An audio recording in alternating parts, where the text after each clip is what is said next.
Many of the news channels in India, they have shown a clipping on the television in which they showed me saying that every Muslim should be a terrorist. They have done recently in the past few days. They have done it earlier, many a times, in India and other parts of the world. Whenever anyone wants to malign me, they show this clipping.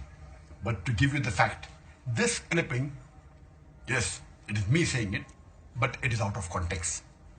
To know the full context, I have said a few times in some of my speeches that on the topic of terrorism, that what is the meaning of the word terrorist? And I go on to say that a terrorist is a person who terrorizes someone. And I give the example that if a robber sees a policeman, he's terrified. So for the robber, the policeman is a terrorist. And this I picked up from one of the articles in Times of India that Inspector Angre is a terrorist to the underworld.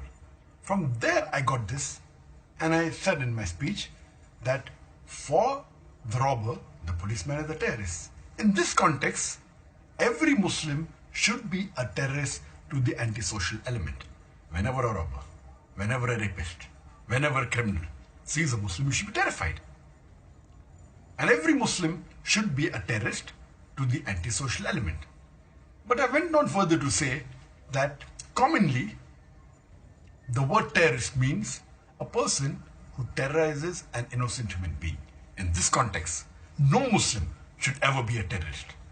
The media picks up that statement, doesn't speak what I said earlier or afterwards, only pick up the statement of me saying every Muslim should be a terrorist, and they malign me.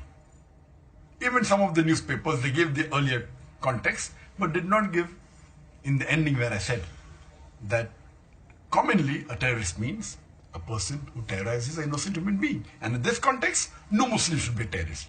If they give the full context, no one in the wildest dream will ever think that I am promoting terrorism. This is what they do. They quote out of context and they malign me to get a better mileage. That is the reason. Never believe in the media whatever they say.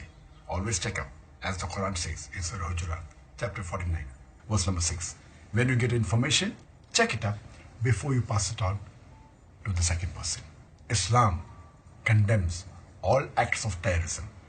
Islam condemns the killing of innocent human beings. This is Dr. Zakir Naik from the holy city of Makkah on the 1st of Shawwal, wishing all of you a very happy and prosperous Eid.